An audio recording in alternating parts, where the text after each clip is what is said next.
In this video, we're going to talk about how cells make ATP, and I'm going to start with drawing a mitochondria. So this is the outer membrane of the mitochondria, and this is going to be the inner mitochondrial membrane right here. So you have a notes template that looks kind of like this mitochondria here, and it has some proteins on this inner membrane, and these are the proteins of the electron transport chain, and then we have to add in ATP synthase right here.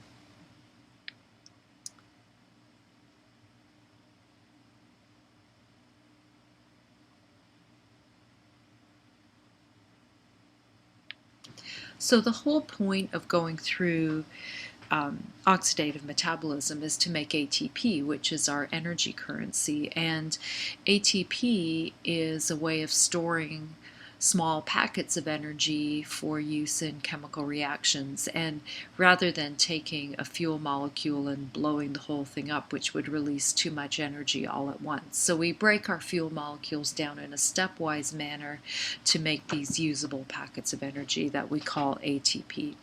So our preferred fuel source is glucose, and so we'll start with a molecule of glucose.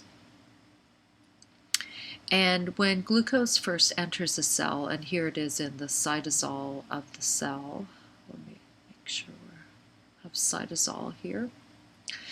And the first thing that happens is it undergoes glycolysis, and there's 10 different steps in glycolysis, each catalyzed by a different enzyme, but we're just going to simplify it by putting some arrows here, and we're going to indicate that these arrows are the 10 steps of glycolysis.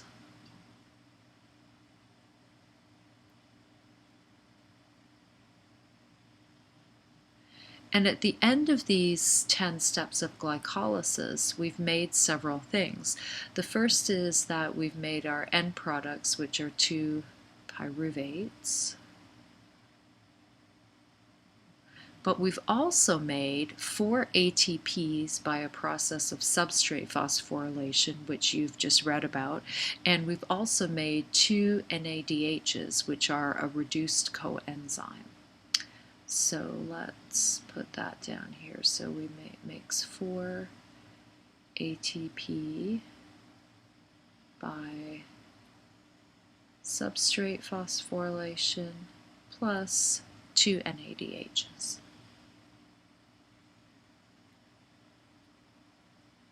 So 4 ATPs is not very much, and actually the net production of ATP from glycolysis is actually even smaller than that, because we had to actually spend 2 ATPs to get this whole process going. So we've netted only 2 ATPs from the process of glycolysis. But this isn't really the point of glycolysis to make the ATP. It's actually the reduced coenzymes that we want from this. So the next step is, if there's oxygen available, is the transition step, where the 2 pyruvates are converted to 2 molecules of acetyl-CoA, which go into the matrix of the mitochondria, 2 acetyl-CoA. And this is happening during the transition step.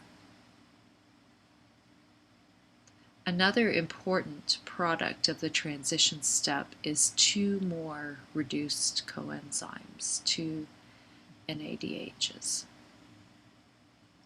So keeping in mind, the whole point of all of these steps we're going through is to make reduced coenzymes, because we're going to use those to make really large amounts of ATP. So these acetyl-CoAs, each of them feeds into the Krebs cycle. So we have 2 spins of the Krebs cycle for each of these acetyl-CoA. So I'll draw the Krebs cycle twice, and there's something like 8 steps in the Krebs cycle, again, each catalyzed by different enzymes. So there's the 2 spins of the Krebs cycle for each of those acetyl-CoAs. And let's write the products of the Krebs cycle over here. So what do we get at the end of those reactions? Well, we get 6 NADHs, and we get, oh, that's an H, and we get 2 molecules of another reduced coenzyme called FADH2. And we make 2 ATPs by substrate phosphorylation. And this is where carbon dioxide is produced as well during the Krebs cycle. So I'll put some CO2 up here. So at the end of glycolysis, transition, and the Krebs cycle, we've ended up making 10 molecules of NADH and 2 molecules of FADH2, these reduced coenzymes, and a little bit of ATP by substrate phosphorylation. But it's these reduced coenzymes which are going to be used over here to make ATP by the process of oxidative phosphorylation. So hydrogen ions and high energy electrons are carried by NADH and FADH2.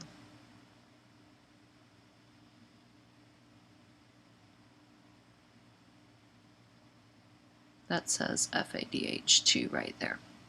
And so these are brought over to the proteins of the electron transport chain here, and the hydrogen ions are moved across the membrane by these proteins, and we create a hydrogen ion gradient. So now we've taken the energy in those chemical bonds of glucose and through all of these different steps have converted it into another form of energy, which is a hydrogen ion gradient. So a solute gradient is a way of storing energy. Well, then what happens is these hydrogen ions flow through ATP synthase. So now we've got kinetic energy happening, which, let me put a hydrogen ion here that flowed through, and this allows us to catalyze the formation of ATP using ATP synthase. So ATP synthase takes a free phosphate and adds it to ADP. So we have ADP plus P makes ATP, and this is catalyzed by ATP synthase, and the energy for this to happen is in this hydrogen ion gradient. And we can make lots of ATP by oxidative phosphorylation. So about 34, theoretically 34 ATPs per molecule of glucose can be made this way.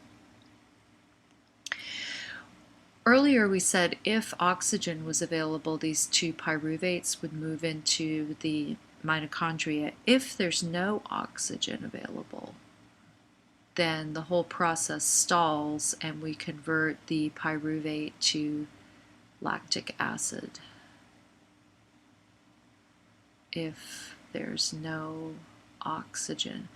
And this is because oxygen is the final acceptor of hydrogen ions and electrons at the end of the electron transport chain. So by the law of mass action, if there's no oxygen available, then these reactions kind of back up and we don't have oxidative phosphorylation happening. So we've got hydrogen ions plus oxygen plus electrons, and this is not a stoichiometrically correct reaction, but we end up producing water at the end of this process.